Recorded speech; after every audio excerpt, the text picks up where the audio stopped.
대전시가 인류 경제도시 목표 달성을 위해 산업단지 조성에 공을 들이고 있습니다. 산업단지를 늘리려면 재원 마련이 중요한데 과연 실상은 어떨까요? 박선진 기자가 단독 취재했습니다. 대규모 산업단지 조성, 바로 이장우 대전시장의 대표 공약이자 최대 역점 사업입니다. 지난해 교촌 국가산업단지 지정과 올해 바이오 특화단지 선정 등 표면적으로는 진행 과정이 아주 순조로워 보이는데요.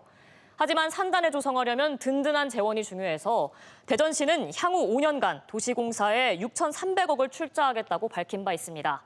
그래서 저희 취재진이 확인해봤는데 1년 가까이 지난 지금까지 출자액은 0원이었습니다. 지난해 나노반도체 국가산단과 최근 기회발전특구, 바이오 특화단지 선정 등 잇따른 호재가 생길 때마다 시는 성과를 냈다며 기자회견을 열었습니다. 단지가 조성됐을 때 시에 미칠 경제적 효과 등이 대부분이었는데 문제는 실현 가능성입니다. 각종 산업단지를 유치하기 위해선 무엇보다 사업비 확보를 위한 재원 마련이 가장 중요합니다. 이를 위해 대전시는 지난해 8월 산단 시행을 맡는 도시공사에 2028년까지 최대 6,300억 원을 출자하겠다는 기본 방향을 세운 바 있습니다.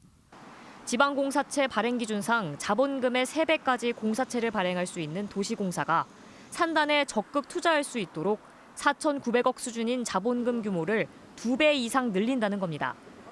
하지만 대전 MBC 취재 결과 1년 가까이 지난 지금까지 시가 공사에 출자한 금액은 전혀 없는 것으로 확인됐습니다.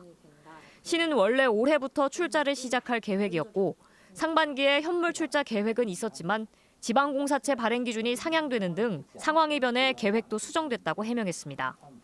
또 하반기 행복주택 부지 현물 출자 185억 원과 지난해 공사의 당기순이익 245억 원을 전액 적립해 자본금을 확충할 것이라고 밝혔습니다. 하지만 이 모든 것을 합해도 전체 목표액 6,300억 원의 6.8% 수준에 불과합니다. 6,300억이 확정된 상황은 아니고 도시공사 재무 여건이나 투자 소요, 그다음에 투자 시점, 그런 재반 요건하고 연동되는 가변적인 투자 방향인 거고요. 2028년까지 공사가 맡아 조성하는 나노반도체 산단과 탐립 전민지구 등 5개 산단 총 사업비는 최소 2조 3천억 원이 넘습니다.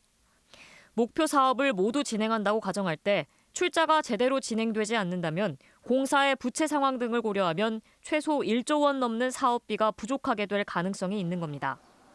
문제는 지방교부세 감세와 지방채 발행 등 시 재정에 빨간불이 켜진 상황에서 자본금을 제대로 출자할 수 있을지 의문이 커지고 있다는 점입니다.